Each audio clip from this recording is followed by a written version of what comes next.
આવી કથાઓ સાંભળી લઈએ ને તો આપણા જીવનની ભક્તિ પણ નૃત્ય કરવા લાગે, આપણા જીવનના જ્ઞાન અને વૈરાગ્ય પણ નૃત્ય કરવા લાગે. પણ આપણા માટે શું આ ભક્તિ, જ્ઞાન ને વૈરાગ્ય ને છે ને શબ્દો થોડા થોડા અઘરા થઈ જાય છે. આ જ્ઞાન ને વૈરાગ્ય બે શબ્દો તો મને લાગે એવા છે ને આપણી ઉપરથી જ જાય છે.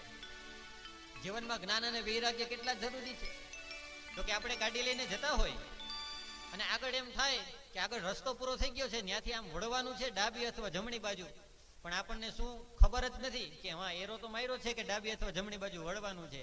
એ ખબર ન હોય તો શું થાય, સીધે સીધા આપણે જઈએ ખાઈમાં. એટલા માટે આ ભક્તિનું વાહન તો આપણી પાસે છે, આપણી પાસે ભક્તિ તો છે, પણ એ ભક્તિ ક્યારેક ક્યારેક અશ્રદ્ધા તરફ, અંધશ્રદ્ધા આપણે કહીએ એના તરફ ન જાય. એટલા માટે ભક્તિની સાથે સાથે જ્ઞાન પણ જરૂરી છે કે હવે અહીંથી આગળ ન જવાય, હવે એ સામે આપણને ઢોંગી લાગે છે, ત્યાંથી આગળ જશું તો આપણી ભક્તિનું નુકસાની છે. એટલા માટે ભક્તિની સાથે સાથે જ્ઞાન જરૂરી છે. અને વૈરાગ્ય કેવી રીતે જરૂરી છે?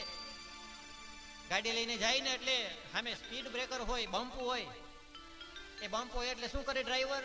તરત જ બ્રેક મારે. ફોર વ્હીલ આગતા આગતા તરત બ્રેક મારે ને. શા માટે? બ્રેક ન મારે તો શું થાય? એને પણ નુકસાની થાય અને ગાડીને પણ નુકસાની થાય. એમ જીવનમાં સમય મળે ને જ્યારે જ્યારે સ્પીડ બ્રેકર આવે ને ત્યારે આપણે બ્રેક પણ મારવી પડે. આ બ્રેક છે ને એ જ વૈરાગ્ય છે આપણા જીવનમાં.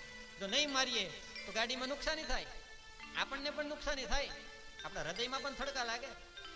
એટલા જ માટે ભક્તિની સાથે સાથે જીવનમાં જ્ઞાન અને વૈરાગ્ય પણ જરૂરી છે.